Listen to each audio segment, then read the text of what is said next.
অনেক হলো মাংস খাওয়া, এবার একটু স্বাদের পরিবর্তন হোক। আপনার ঘরে যদি মাত্র 2টা আলু আর 2টা ডিম থাকে তাহলে পরিবারের সবাইকে নিয়ে তৃপ্তি সহকারে খাওয়ার জন্য ডিমের এই রেসিপিটি একদম পারফেক্ট।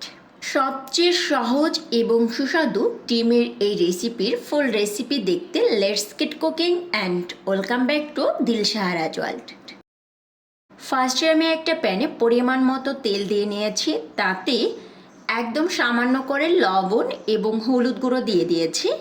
দেন এখানে আমি 2টা সিদ্ধ ডিম আর ডিম দুটোকে আমি মাঝ বরাবর কেটে নিয়েছি। এখন এই তেলের সাথে ডিম দুটো দিয়ে ব্রাউন করে ভেজে নেব। একদম সিম্পল রেসিপিতে ঝটপট করে যদি কিছু রান্না করতে হয় তাহলে আমার কাছে মনে হয় ডিমের এই রেসিপিটি একদম পারফেক্ট। তো ডিমের স্লাইসগুলো ব্রাউন করে ভেজে নেওয়া হয়ে গিয়েছে। এখন আমি এগুলোকে তেল নিংড়ে তুলে নিচ্ছি। আমি ডিম স্লাইস করে কেটে দিয়েছি, আপনারা চাইলে আস্ত ডিম দিয়েও কিন্তু এই রেসিপিটি করে নিতে পারবেন।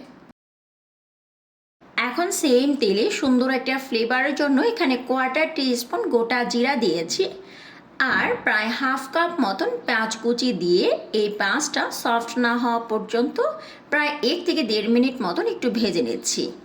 দেন আমি এখানে প্রায় 5 থেকে 6টার মতন কাঁচামরিচ ফালি দিয়েছি, আপনার ঝালের টেস্ট অনুযায়ী আপনি দিয়ে নেবেন।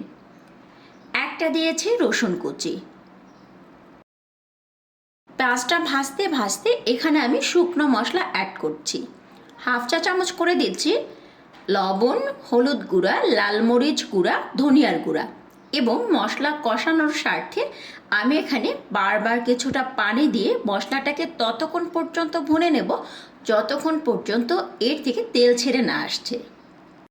এখানে আমি হাফ চা চামচ আদা বাটা অ্যাড করেছি। দেন যখন মশলাটা একদম প্রপারলি কষানো হয়ে গিয়েছে তো আগে থেকে গ্রেট করে রাখা 2টা আলু এখানে দিয়ে দিয়েছি।